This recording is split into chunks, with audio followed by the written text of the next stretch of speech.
Hi everyone and welcome. My name is Teti and I'm a knitwear designer. On this channel I talk about knits and all the creative process around it. I also talk about Ukraine and my heritage and many other things. So if you're interested, please stay tuned. I'm recording this episode for my Patreon and YouTube channel members who will get a primary access. So if you'd like to stay up to date, please join me on Patreon or as a member of this channel.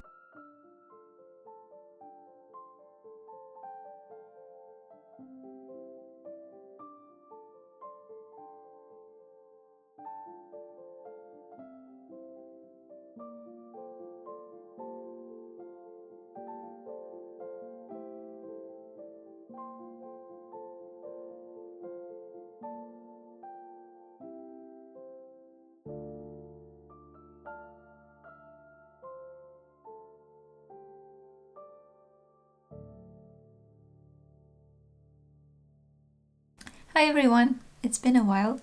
I hope your summer is not as disappointing as mine, which on one side is very dark and rainy, today's sun. But on the other, it's quite nice because it's very productive with knitting. If it were too hot, I wouldn't be knitting that much. So yeah, there are two sides to each situation. I haven't talked to you in quite a while, and that's not because I didn't have things to share. It's just life as always. Difficult to find time, difficult to find the energy, and yeah, so today I'm finally here. I will show you some footage from my trip to Norway. I've been to a very nice ethnographic museum there, and there are some curious things that I was inspired by, like embroidery and their traditional costumes. So I hope you like that and find some inspiration there too. It's also been a really beautiful trip with like breathtaking landscapes, and yeah, it was a huge treat with all the nature around. So we didn't do much of anything, we just enjoyed the nature.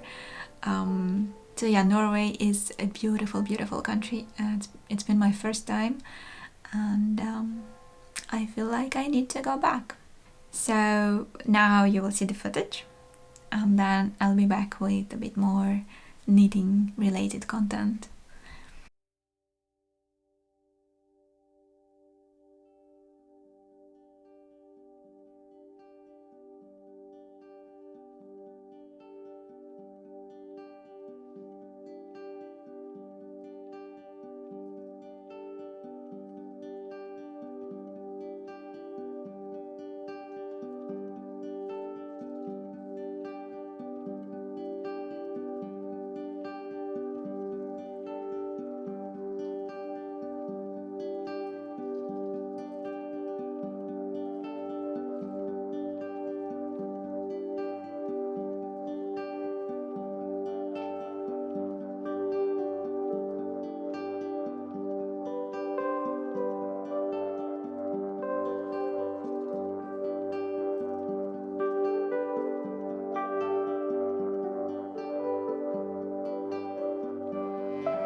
Speaking about Norway, I was able to visit Rauma fabric store. They have a huge store on their factory, which like a part of being able to see all their yarns and all the colors and beautiful products from local manufacturers, like woolen blankets and all possible things. Like it's a really beautiful shop. They also had a nice outlet section where you could buy yarn with like 70% discount. So I got myself some yarn which I wasn't planning to buy, but well, difficult to resist. And I will show you what I got.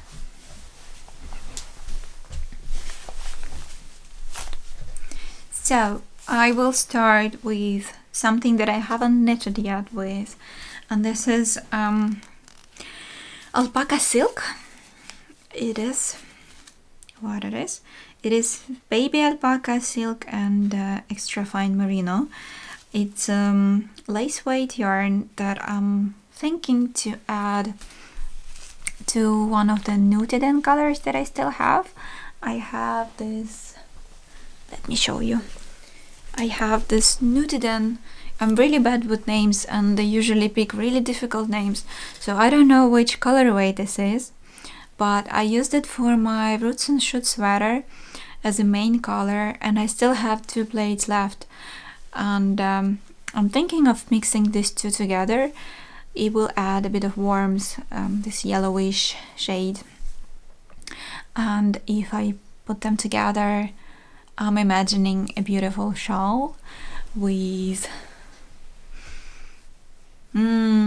yeah, so there you lost me. I am imagining a shawl in this with maybe a bit of color work like this. But yeah, this is something that remains to be figured out. The yarn is really soft, so it is much softer than it's different kind of soft from silk mohair that I'm holding in my other hand. But yeah, I think it will be a really nice addition to the Nutiden project. Because speaking about Nutiden, I'm getting carried into a different conversation, but speaking about Nutiden, I discovered for myself that I love it in one strand. So not to hold 2 strands together, but instead hold 1 strand of Nutiden with 1 strand of silk mohair or any other lace weight yarn. And that creates a more drapey, light and breathable fabric, because otherwise it is too bulky for me. It's too heavy and too sturdy. When you wear it for a while, it becomes a really, well, depends probably on the weather and where you wear it. Like if you wear it outside as an outdoorsy sweater or jacket, that's okay, but if you tend to wear sweaters more inside, or you prefer lighter garments like shawls, that's a better choice to use 1 strand. That's for me. It's also a more economical way of using it, because since you can go a long way with 1 or 2 plates and you don't have to buy a lot of yarn. So yeah, so I got this. I don't remember how much it cost, but it was a good bargain. I also got some of the fin ull, the 100% Norwegian wool, which I was thinking to use for some sort of mittens or maybe socks. It's quite rustic and I think it will work really nice for socks. Well, and mittens as well, they get a lot of wear. So I got these 2 colors that are very autumnal, and I think I have to figure out what to make with them. Yeah.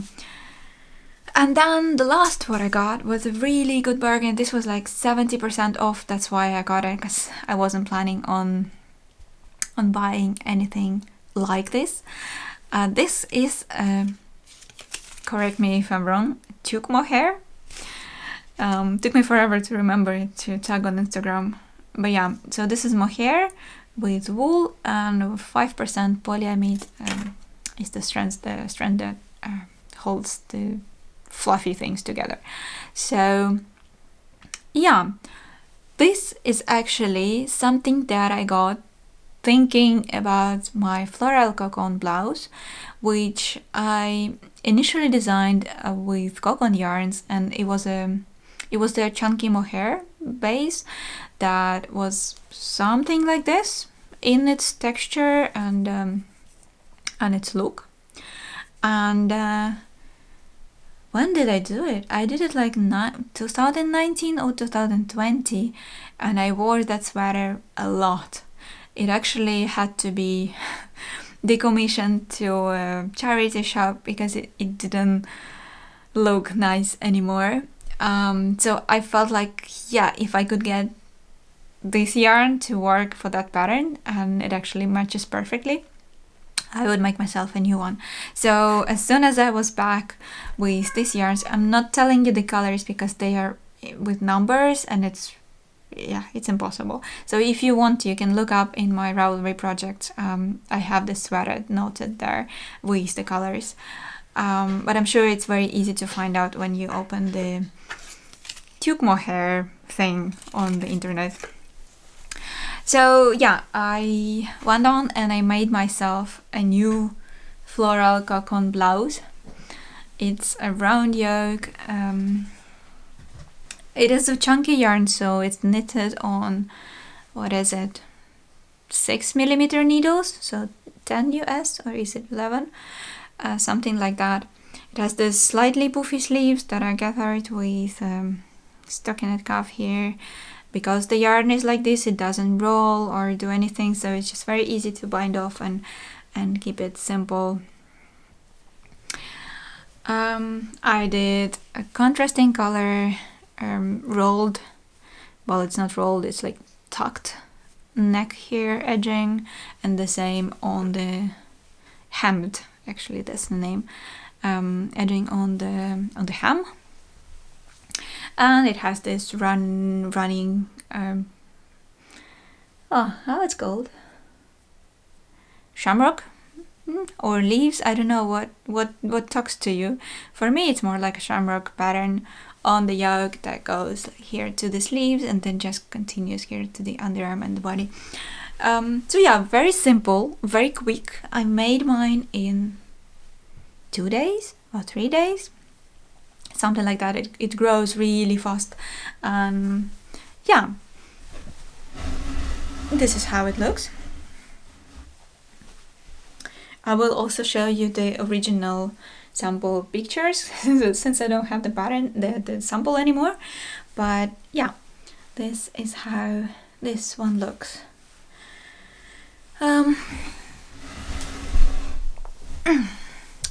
So yeah, this was actually a very impromptu thing to do because I had some designs that I was working on, and then I had this urge to knit another one of this because it's really light, and I can even wear it in summer when it's a bit chilly, just to throw it on top of what I'm wearing underneath, and that's it. So yeah, the pattern is an old one. We have it translated to many languages, and I'm happy to say that it still works. So even in so many years, with as much as I've grown as a designer, the pattern is still okay, and I'm happy that I don't have to blush over my past work. Yeah, the only thing here with this one, I think I was a bit off gauge. It turned out a bit smaller than my previous sample. So another reminder that you have to pay attention to the gauge, because yeah, here I was probably knitting too tightly and not as loosely. I think this yarn it wants some extra space to bloom and open up. well, it doesn't bloom in the traditional sense, but it does have a lot of fluff, so it will fill up the holes between stitches, so you don't have to be worried about knitting too loosely. I think it's just, yeah. So I'm saying this because I think it's a good project for a beginner who is still not very confident with keeping the same gauge, or worried about uneven stitches or anything, because how uneven the yarn itself is, and it does create a bit of a uneven look, and it took me a while to get used to it. Like, the color work is not so defined as it could be, but it creates a certain look, and it also is very easy to work with because it's very forgiving. So yeah, if you're looking for an easy start into color work and round yolks and a bit of this and that, it's a good entry point, I think. Yeah. Next one. And the other thing that I wanted to show you today was another very urgent project that I felt like I had to start, was Laneus hat. Remember my Laneus pullover? The beginning of this year, I'm designing this pullover with these flowers and textures and everything. So this is what Laneus pullover is about. And then, when was it? Spring, I think. I did Laneus shawl, which is my favorite, and I can't wait to wear it, because it was spring, I couldn't really, so I'm waiting for the next season. So I did the shawl with the same beautiful flowers and the textures and everything that the sweater had. So I felt like, yes, I need a hat. So this is what I made.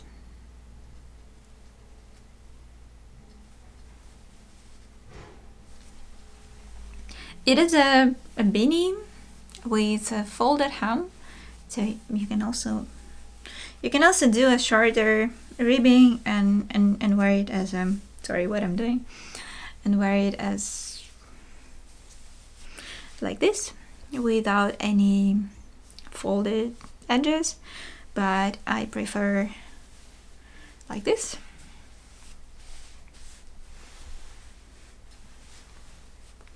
You see the light changed. The sun, the morning sun is gone, and now it's dark. So yeah, speaking about the hat, it has two sections of these flowers that are inlay color work. Very easy to do. I made a special video to how to do them, and this is how it looks on the front side. So there are no long flows that will get in your way.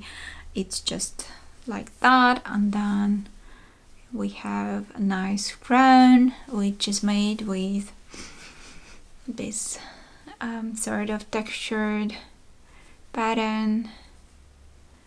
And yeah, there is a tiny section of this texture in the beginning of the beanie, and the rest is just ribbing and a bit of this and that. And I graded the pattern to 9 sizes, so it's actually going to work for babies, children, and adults, so for everyone. And we are testing the pattern as I speak, and that means it should be out by beginning of September, so very soon. And I'm actually really like it. I'm also very happy with myself that I did it in summer, because I'm usually the person who realizes she doesn't have a hat or mittens or anything when the winter comes.